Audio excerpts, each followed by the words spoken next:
Kita bisa mengambil ya, hikmahnya dari sahabat, juga dari Habib ya. Kalau kita kan lagi hype banget nih Habib Nurmagomedov nih. Habib ini di usia kecilnya sudah tidak nyaman lagi, beda sama kita yang sempat ada nyaman-nyamannya gitu.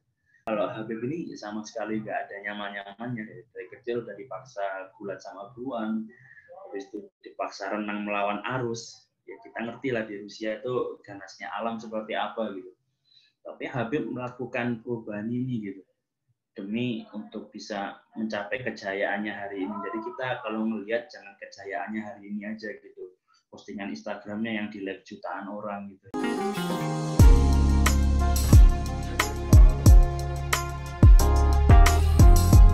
Assalamualaikum warahmatullahi wabarakatuh. Bertemu kembali dengan saya Muhammad Zubairi di Muhammad Zubairi TV, channel dakwah, motivasi, dan bisnis. Alhamdulillah kita bertemu di hari yang sangat istimewa. Berkumpul di hari ini keistimewaan yang luar biasa. Barusan kita telah melewati hari santri tanggal 22 Oktober. Kemudian tanggal 25 Oktober ada peristiwa besar kemenangan Habib Nurmagomedov melawan Justin Gaethje yang memberikan pelajaran yang sangat berharga bagi kemanusiaan, bagi Islam, dan juga agar umat manusia bisa mengambil pelajaran berharga bagi seorang muslim yang namanya adalah Habib Nurmagomedov, pemenang UFC 29 kali, tidak pernah terkalahkan, dan akhirnya mengambil pensiunnya. Masya Allah, luar biasa. Dan pada hari ini kita bertemu di hari Sumpah Pemuda tanggal 28 Oktober tahun 2020. Pelajaran dan inspirasi di hari Sumpah Pemuda kali ini, para pemirsa akan saya ajak untuk menjalaninya dengan istimewa, dan bentuk keistimewaannya adalah saya akan hadirkan di tengah-tengah Anda pemuda inspiratif. Karena di dalam perjuangan itu ada satu kaidah penting, harus ada dua unsur yang saling melengkapi. Yang pertama adalah hikmatus syuyukh, yang kedua adalah hamasatus syabab. Sikap bijaksana dan kaya akan pengalamannya generasi senior, orang-orang tua, dan semangat, motivasi, kekuatan yang luar biasa yang ada pada diri pemuda.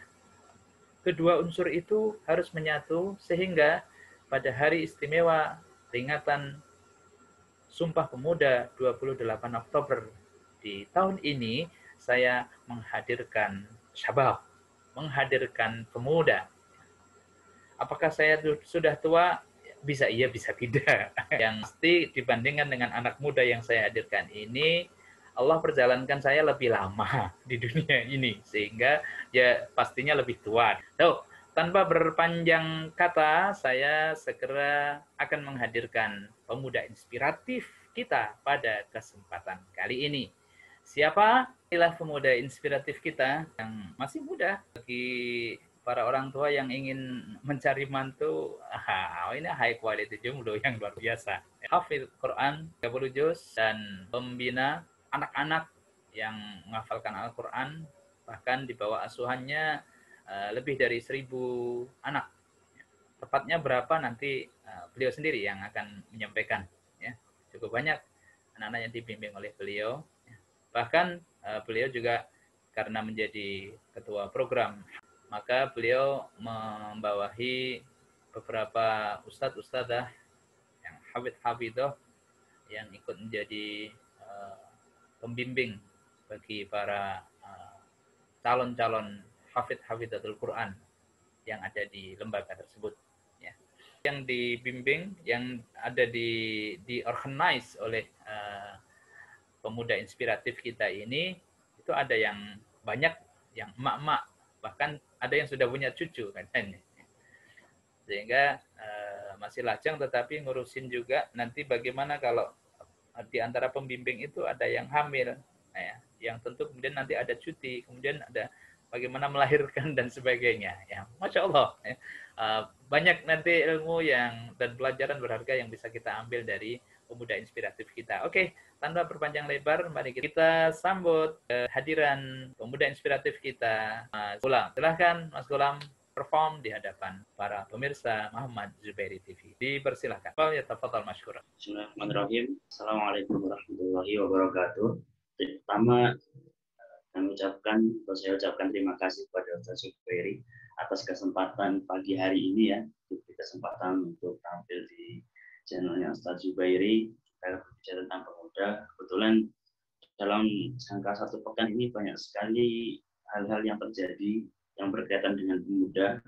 Yang pertama tentang Maulid Nabi, hari ini juga Sumpah Pemuda, lalu juga ada seorang pemuda Rusia yang mengucap dunia atas kemenangan 29-0-nya, yaitu Habib. Kita ucapkan selamat juga kepada beliau dan selamat untuk menjalani pensiunnya. Dan saya Gulam Muhammad Gulam Al-Faruqi, tinggal di Jakarta Pusat, aslinya dari Malang. Cuman sudah sekitar 13 tahun lah ya, sudah nggak di rumah. 13 tahun sudah nggak di rumah itu cukup lama ya untuk ukuran saya, karena saya meninggalkan rumah itu pada usia sekitar 12-13 tahunan. 12-13 tahunan.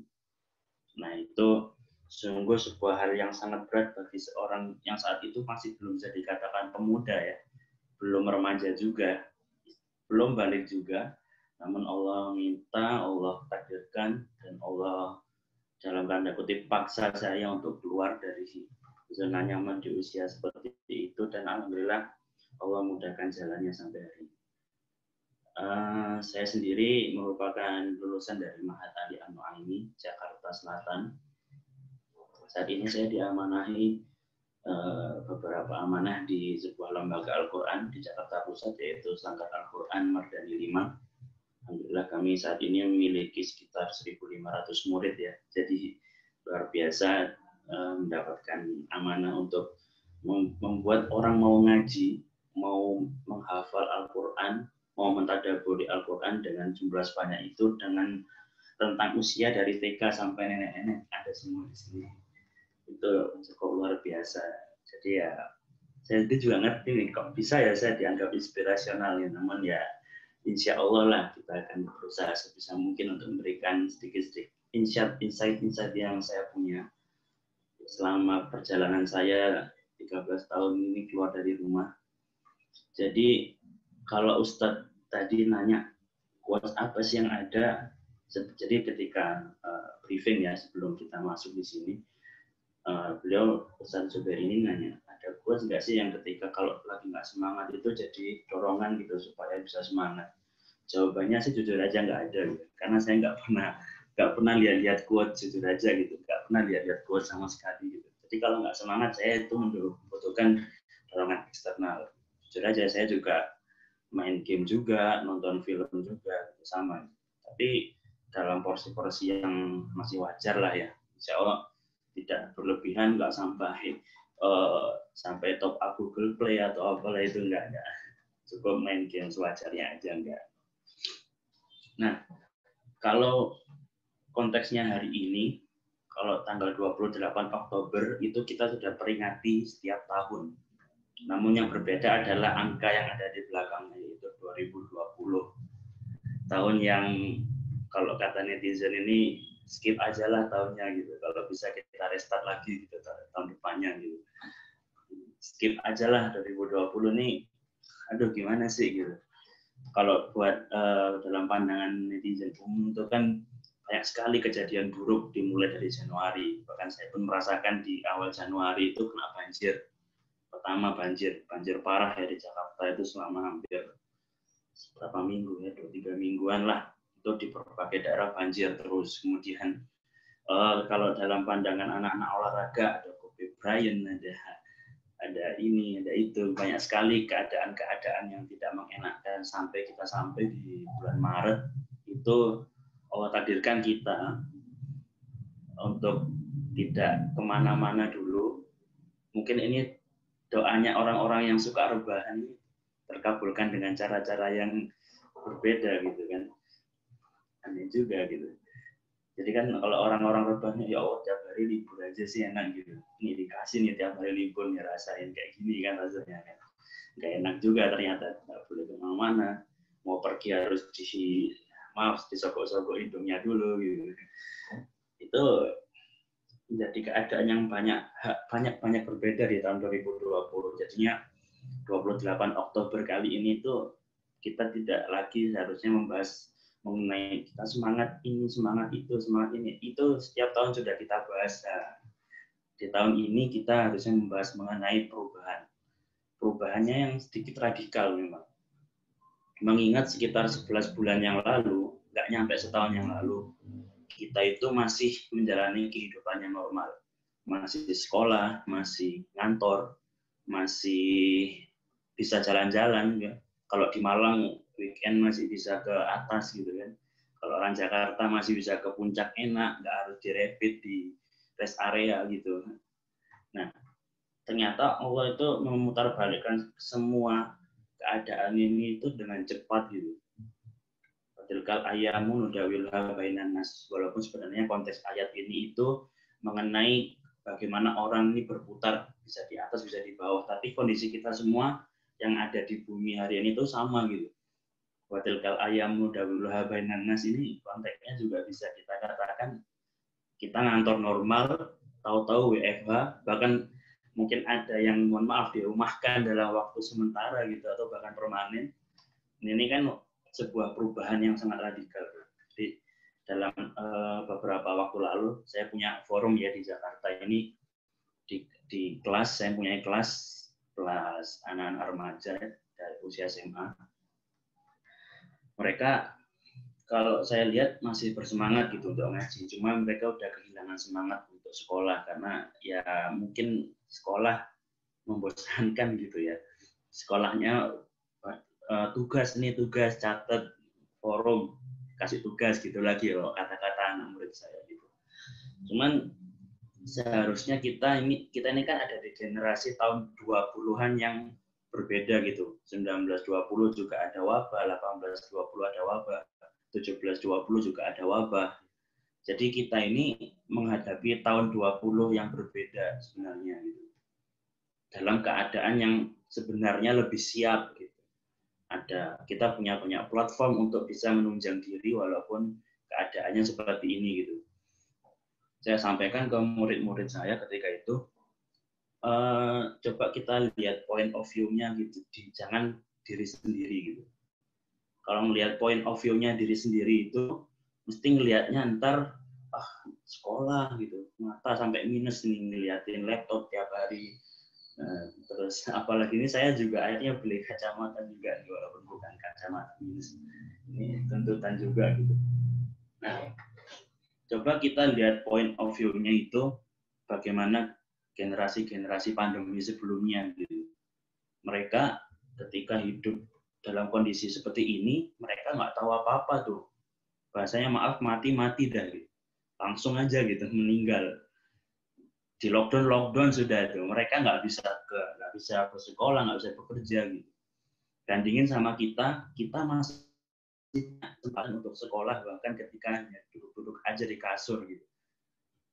Bahkan kalau online kan bukan rahasia ya, kameranya dimatiin, sama soundnya dimatiin ya. Selanjutnya Anda tahu ngapain gitu kan. Ya itu rahasia umum sih sebenarnya. Semua orang tahu lah. Cuman intinya kita itu sudah dimudahkan gitu dalam keadaan pandemi seperti ini gitu. Yang lebih jauh lagi, dulu kita nggak pernah terbayangkan kan bakal bisa ngadain forum via online, seminar via online, sekarang namanya jadinya webinar gitu. Bahkan dulu kita nggak pernah membayangkan tuh melakukan pembayaran tuh via online gitu. Bahkan ketika kita tatap muka pun nggak perlu ngasih uangnya ke penjualnya gitu, cukup tap HP-nya aja gitu kan. Kalau Dana ada alatnya sendiri gitu atau QR code gitu. Ini kan perubahan yang radikal gitu sebenarnya. Tapi sebenarnya perubahan ini tuh nggak radikal banget kalau menurut saya ya, karena sebenarnya sudah secara bertahap dunia ini tuh menuju ke arah sekarang itu. Kalau saya gambarkan ke murid-murid saya kemarin di usia 4 bulan itu pasti kalian itu sebelumnya nggak ada itu yang bisa jangan jalan dulu deh, merangkak di usia segitu kalian bisa membola dari terlungkup ke balik lagi, terus terlungkup lagi, itu sudah kemajuan yang luar biasa kan. Membalikan badan berkali-kali bagi seorang anak itu sudah luar biasa kan. Di usia-usia segitu bahkan masih butuh bantuan orang tuanya, gitu. Bahkan untuk sekedar membalikan badan doang. Lalu secara bertahap kita melihat anak-anak mulai bisa stand 4 menggunakan tangan dan kaki gitu. Lalu mencoba merangkak. Lalu dari merangkak biasanya orang tua membelikan kita kayak yang roda itu ya, yang bentuknya bulat di pinggir-pinggirnya ada bannya kita tuh. Terus habis itu mulai dilepas tuh mainannya, dicoba lagi yang lain. Nah, mulai dicoba lagi yang lain gitu. Seperti latihan jalan. Latihan jalan awalnya jatuh nangis, jatuh nggak nangis. Terus habis itu jatuh udah mulai ya udah biasalah, akhirnya mulai bisa jalan. Ketika udah jalan ngelihat anak-anak sebayanya mulai bisa lari gitu. Misalnya lari-larian sama teman sebayanya di playgroup. Ketika lari-lari sama sebayanya di playgroup, mulai lagi nyoba melihat temannya punya sepeda gitu. Akhirnya latihan naik sepeda. Nah, seperti itulah keadaan kita hari ini. Kita hari bertahap itu dipaksa untuk berubah, dimulai dari bulan Maret. Di awal Maret, saya masih ingat sekali banyak pihak itu yang masih bingung bagaimana melaksanakan pembelajaran online. Bahkan di beberapa tempat yang saya tahu di Jakarta itu, selama 2 pekan awal, sejak 11 Maret sampai berapa Maret itu, sejak awal diputuskan lockdown sama Prof DKI, itu benar-benar shutdown, tidak ada sama sekali kegiatan apa-apa gitu. Namun akhirnya mereka berproses gitu. Akhirnya mereka pertama menemukan Zoom. Akhirnya mereka menemukan apa yang sebenarnya ada lama di HP sendiri. Video call, voice note. Itu kan bukan hal yang bukan hal-hal yang biasa digunakan terutama bagi orang tua kami gitu. Mohon maaf ya. Tapi memang kenyataannya seperti itu gitu. Tampaknya bertahap nih, April, Mei, Juni, Juli, di bulan Juni akhir semester ternyata kita melihat kondisinya masih sama. Akhirnya Agustus, September berproses lagi gitu. Akhirnya mereka udah mulai jago main Zoom, udah biasa sama kata leave, share screen, terus unmute, raise hand, mute, apalagi itulah banyak lagi istilah itu udah mulai terbiasa akhirnya semua orang. Ini kan sebuah proses ya. Jadi kalau saya lihat anak-anak muda di generasi saat ini dengan kondisi yang nggak menentu, kita belum tahu sampai kapan kita bakal seperti ini terus. Semoga Allah segera mengangkat ya kondisi seperti ini dari bangsa kita. Yang bisa dilakukan saat ini itu lebih ke berani berproses untuk berubah. Saya contohkan di sini adalah Mus'ab bin Umair dan Umar bin Khattab radhiyallahu anhu. Kalau Mus'ab bin Umair ini dari keluarga sultan bahasanya. Kalau anak-anak Jakarta itu ngebahasainnya anak senopati gitu. Anak senopati itu kan anak kaya-kaya ya, anak menteri, anak menteng gitu. Namun satu waktu dia mendapatkan cahaya ilahi keislaman. Akhirnya dengan radikal beliau berani untuk merubah kebiasaan hidupnya yang katanya kalau jalan itu wanginya tuh udah kedengaran, udah kecium dari jauh. Wanginya Mus'ab bin Umair nih menjadi pemuda yang ketika wafatnya itu bahkan ketika kainnya ditutup kakinya, kepalanya kelihatan. Begitu juga sebaliknya, saking nggak punya lagi kain yang ada tersisa di tubuhnya gitu. Ini kan sebuah perubahan yang sangat luar biasa begitu dari seorang yang aslinya keturunan ningrat, orang kaya, namun demi agamanya dia melakukan apapun. Begitu juga dengan Umar bin Khattab. Umar bin Khattab ini lebih parah lagi. Kalau Mus'ab bin Umair itu nggak punya histori permusuhan sama Nabi Muhammad sejak awalnya. Justru Umar bin Khattab ini adalah musuh paling kencangnya Nabi Muhammad ketika awal-awal dakwah. Jadi bahkan cerita keislaman beliau ini kan awalnya karena rasa ingin membunuhnya ya. Umar bin Khattab pengen ngebunuh, terus kemudian nggak tahu gimana ceritanya, tahu-tahu dengar surat Toha atas kehendak Allah pastinya ya, mendengar surat Toha, kemudian lalu tersentuh nih, meminta untuk dibacakan lagi Toha, lalu pergi ke rumah Darul Arqam seperti itu. Nah, akhirnya Umar bin Khattab ini masuk Islam. Jadi kalau kita lihat di dahulu itu semua sahabat itu melakukan perubahan yang sangat-sangat luar biasa beratnya untuk bisa menerima hidayah. Jadi kita bisa mengambil hikmahnya dari sahabat, juga dari Habib ya. Kalau kita kan lagi hype banget nih Habib Nurmagomedov nih. Habib ini di usia kecilnya sudah tidak nyaman lagi, beda sama kita yang sempat ada nyaman-nyamannya gitu. Kalau Habib ini sama sekali nggak ada nyaman-nyamannya. Dari kecil udah dipaksa gulat sama beruang, habis itu dipaksa renang melawan arus. Ya kita ngerti lah di Rusia itu ganasnya alam seperti apa gitu. Tapi Habib melakukan perubahan ini gitu, demi untuk bisa mencapai kejayaannya hari ini. Jadi kita kalau melihat jangan kejayaannya hari ini aja gitu. Postingan Instagramnya yang di-like jutaan orang gitu ya. Followernya yang sudah 2 juta kalau nggak salah itu. Tapi kita lihat 30 tahun atau 29 tahun yang lalunya ketika beliau masih kecil dan dipaksa gulat sama beruang gitu. Bahkan tergigit juga sama beruang dan lain sebagainya. Jadi menurut saya kesimpulannya adalah di kondisi pandemi ini 28 Oktober 2020 Hari Sumpah Pemuda, yang bisa kita ambil hari ini adalah berani untuk berubah. Berani untuk berubah dalam tanda kurung, berubah yang radikal gitu. Karena memang perubahan ini kita harus terima dan kita harus ikutin seperti air yang mengalir seperti itu.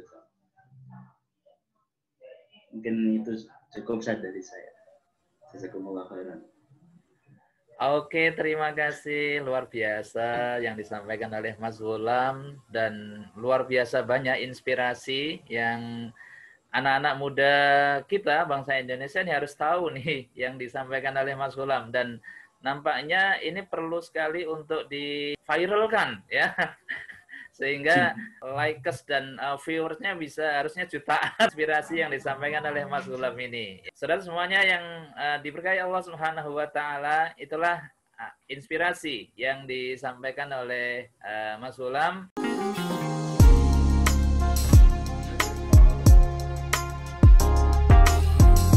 Para pemirsa Muhammad Zubairi TV yang berbahagia, alhamdulillah setelah mendengarkan inspirasi, paparan, dan motivasi yang luar biasa dari Mas Ghulam tadi, ya, nampaknya para netizen dan juga para viewers semuanya perlu tahu. Jadi Mas Ghulam ini kalau stylenya kan cool ya, beliau menyampaikannya cool. Tetapi jangan salah ya, beliau adalah memiliki high productivity yang luar biasa ya. Beliau luar biasa produktif insya Allah, karenanya bukan hanya ngomong beliau ya. Kalau kita dengar yang beliau sampaikan masuk des, cool, tenang, kalem ya. Tetapi mari kita kenal lebih jauh apa yang beliau lakukan ya. Mas Ghulam ini bisa ngomong aja atau ternyata sudah melakukan sesuatu yang bermanfaat kepada masyarakat banyak, kepada generasi ini, kepada anak-anak muda bangsa Indonesia.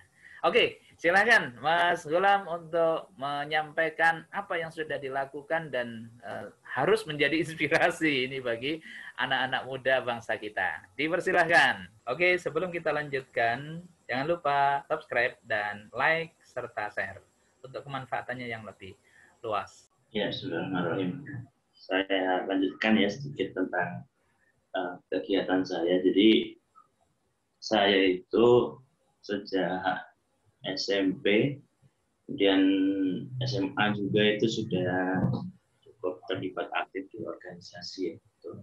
Kalau konteksnya organisasi, karena saya tinggal di asrama, pastinya organisasi intra ya, yaitu OSIS gitu. Dan saya tuh pernah diamanai di SMA IT saya, di SMA IT Ibnu Abbas, itu menjadi ketua OSIS. Karena saya waktu itu angkatan pertama ya SMA-nya. Nah, kemudian akhirnya menjabatnya cukup lama nih, 2 tahun. 2 tahun. Nah, di tahun kedua itu saya dan kami ya, dan beberapa teman dari SMA IT lain itu sepakat untuk mendirikan sebuah forum komunikasi lah, karena kan OSIS SIT itu cukup banyak, cuman ketika itu kurang terjalin hubungan satu sama lainnya. Di Jateng DI sendiri kalau nggak salah itu ada 11 dulu ya, di tahun 2014 itu ada 11 SMA IT. Akhirnya kami mendirikan bareng-bareng namanya Foxit, Forum Komunikasi SIT Jateng dan DI, kayak gitu. Kemudian setelah lulus, saya sendiri ketika itu masuk ke Mahat Ali Ainu-Aini, Kebayoran Lama, Jakarta Selatan. Dan di tahun kedua itu menjadi BEM, ketika itu menjadi kalau bahasanya itu pengembangan SDM lah dan tarbiyah gitu. Jadi ketika itu kita fokusnya untuk membantu teman-teman yang ada di kampus ketika itu untuk bisa mengembangkan diri dari berbagai aspek itu. Dan kemudian di 2018 atas izin Allah, nggak tahu gimana ya ceritanya, saya terdampar di Jakarta Pusat, ya sekitar 40 menit dari tempat lama saya dulu. Itu sebuah lembaga Al-Quran yang ketika saya masuk itu saya nggak ngerti tuh kalau lembaga ini tuh sebuah lembaga Al-Quran yang luar biasa. Jadi ketika masuk saya pikir kayaknya saya di sini ngajar aja gitu. Terus ngajar ya udah pulang gitu. Tapi ternyata ketika saya datang ke sini itu luar biasa. Ketika itu muridnya hampir 2000 dan ketika itu lembaga ini tuh sedang mengembangkan program tahfiznya. Akhirnya saya diminta untuk membantu, dan di 2019 saya diangkat menjadi kepala bagian tahfiz di sini sampai saat ini ya. Nah, kerjaannya apa? Kerjaannya kalau saya lihat dulu tuh kepala tuh kayak nggak banyak kerjaannya ya. Kalau kita ngelihatnya secara dohir kasat mata kan, kita tuh ngelihat kok ketua enak banget ya nyuruh doang, habis itu ya yang kamu catat gitu. Tapi ternyata ketika saya merasakan amanah ini, ternyata memang pressure-nya beda gitu. Memang beda, rasanya beda gitu. Banyak hal yang harus diurus, banyak variabel yang ada di sekeliling kita gitu. Bahkan mengurusi guru yang sedang hamil, cuti menyusui, wah luar biasa sekali. Jadi ya saya nggak nyangka gitu di usia sekarang itu sudah dapat amanah seperti ini gitu. Sebelumnya sih kayak gitu. Namun akhirnya lambat laun karena memang ya seperti yang disampaikan tadi ya harus belajar gitu. Harus menerima perubahan seradikal apapun itu perubahannya gitu.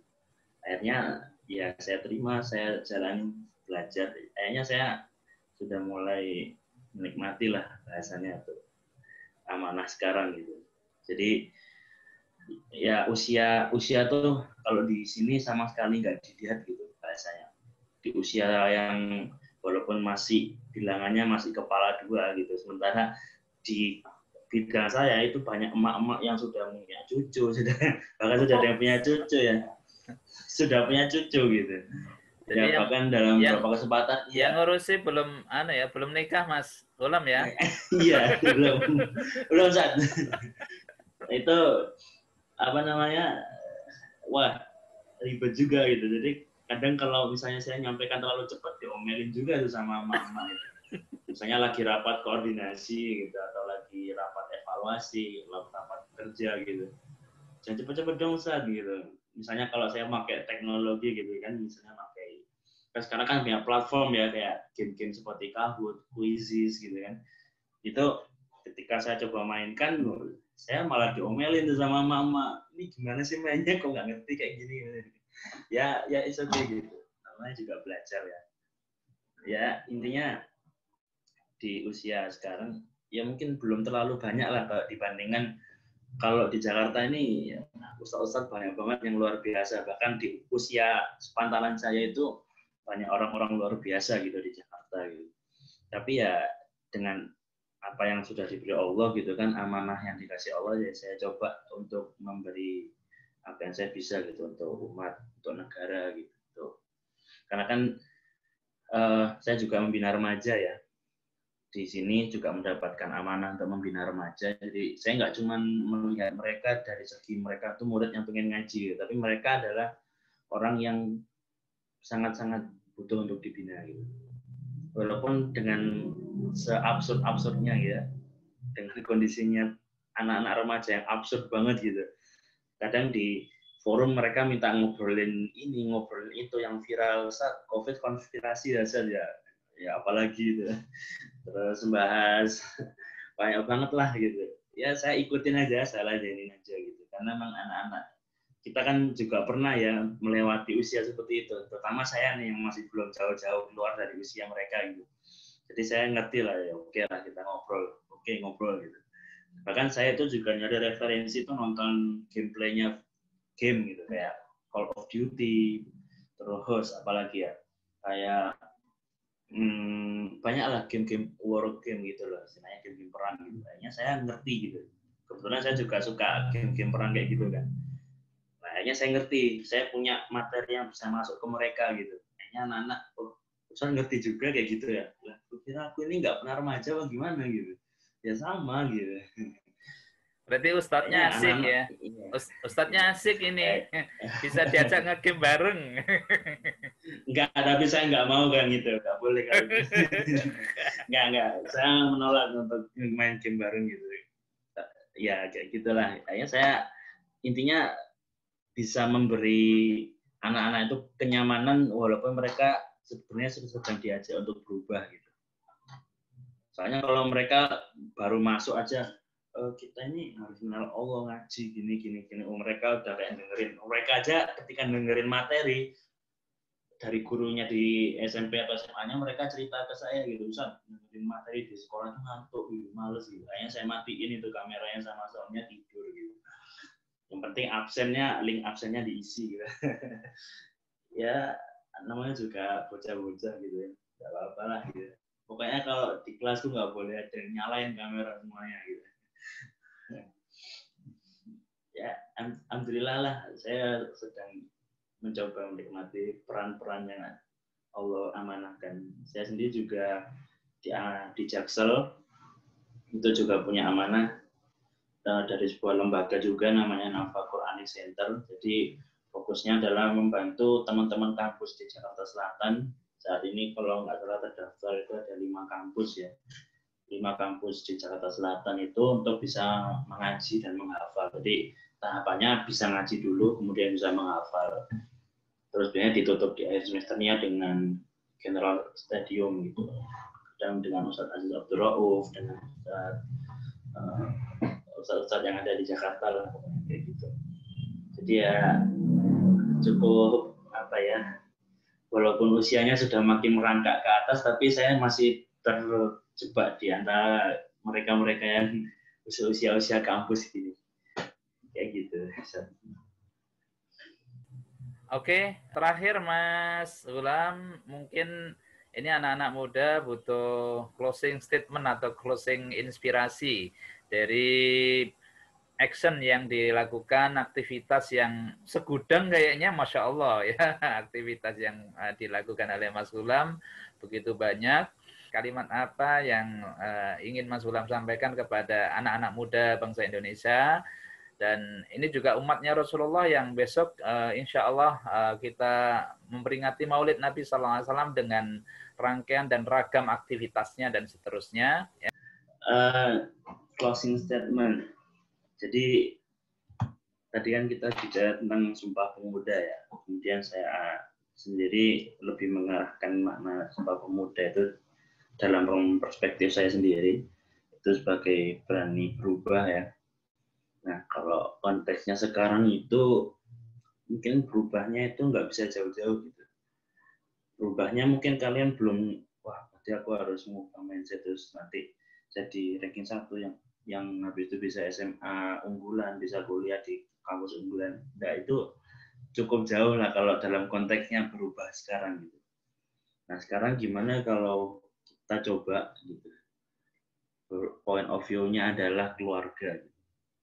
Mungkin di antara kita itu masih ada yang belum terlalu dekat dengan keluarga gitu. Karena kita mulainya kan dari keluarga gitu. Keluarga, kemudian habis itu ke masyarakat, habis itu baru kita bernegara gitu kan kalau bahasanya. Nah, kalau saya itu paling suka nanya selama pembelajaran online ini ke teman-teman SMA saya itu, hari ini ada yang sudah bantu orang tua atau belum? Itu mungkin pertanyaan yang remeh banget ya. Kok aku SMA ditanya kayak gitu? Mungkin di sebagian murid saya ada yang kayak gitu, mempertanyakan seperti itu dalam hati mereka gitu. Tapi itu penting gitu, terutama kayak orang-orang seperti saya gitu yang udah akhirnya saya setahun nggak pulang gitu, lebaran di Jakarta gitu karena kondisi COVID kayak gini. Tapi itu sangat berarti gitu. Itu bisa jadi awal mula kesuksesan kita ketika memutuskan untuk berubah gitu. Misalnya mendapatkan inspirasi kan bisa berubah. Nah, awalnya harusnya kita mulai dari keluarga gitu. Keluarga ya ridhonya mereka, terutama ibu lalu bapak gitu. Kalau bahasa Rasulullah SAW. Nah, misalnya nih awal dulu selama pembelajaran normal, selama kehidupan normal, kita itu masih kurang dekat sama mereka. Jarang membantu gitu. Jarang apalagi misalnya bapak ya mungkin kalau anak laki-laki kerjaannya lebih similar lah sama bapak gitu. Kalau anak perempuan biasanya kerjaannya lebih similar sama ibu, walaupun kita nggak membeda-bedakan ya. Tapi kita coba lah, karena kondisi pandemi kayak gini kan, kita sangat-sangat jarang bisa keluar. Gitu. Misalnya bantu ibu dari yang nyuci piring gitu, bantu nyuci baju gitu. Apalagi kalau di rumahnya udah ada mesin kan tinggal pencet-pencet doang gitu mesin cuci kan. Tapi kalau bisa sampai jemurnya jangan ibu bapak lah kita gitu. Atau mungkin bantu bersihin kamar mandi, bantu nyapu rumah, kemudian habis itu mengimami mereka sholat, itu sebuah kebanggaan tersendiri mungkin bagi orang tua. Aku sih imam, wis apik lah.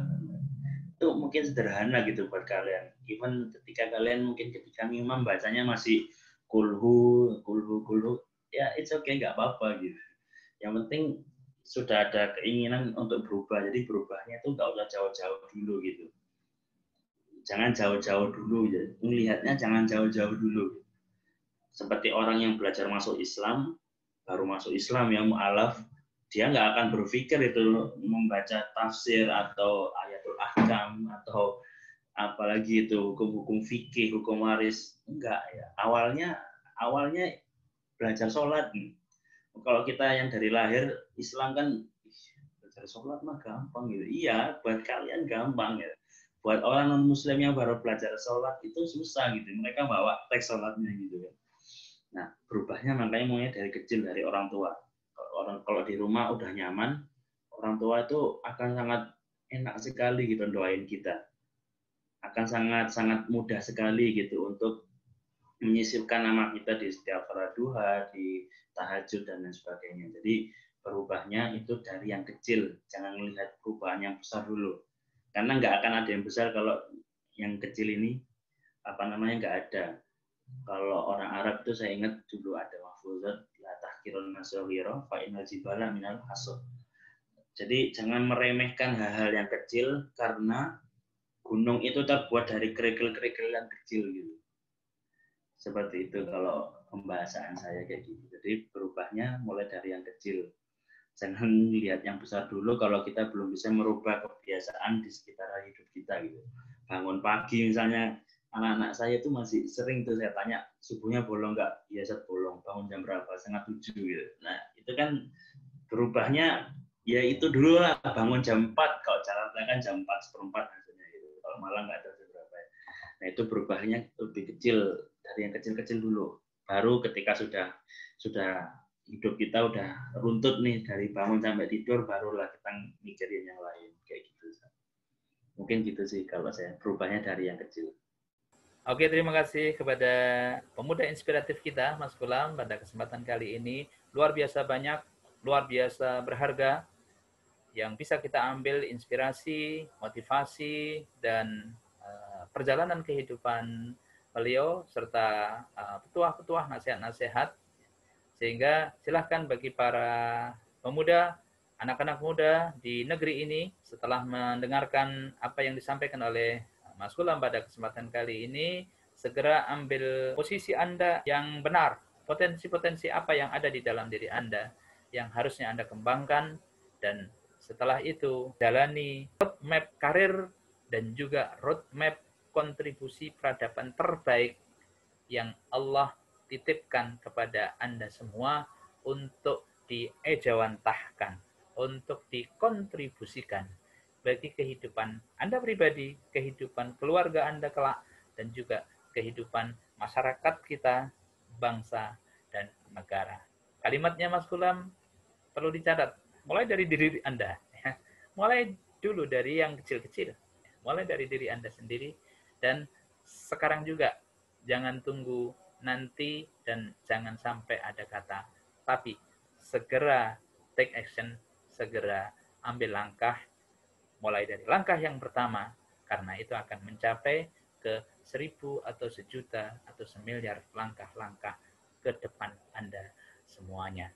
Demikian, kurang lebihnya mohon maaf, bersyukur dan bergembira dan berbahagia kita bisa mendapatkan inspirasi yang luar biasa dari pemuda inspiratif kita, Mas Sulam, pada kesempatan kali ini. Semoga pada kesempatan berikutnya kita juga bisa mengambil inspirasi dari anak-anak muda yang inspiratif yang lainnya, yang luar biasa, dan kemudian bisa menginspirasi sekian banyak dari anak-anak muda bangsa Indonesia. Salam anak muda, salam Sumpah Pemuda, dan sekian. Assalamualaikum warahmatullahi wabarakatuh.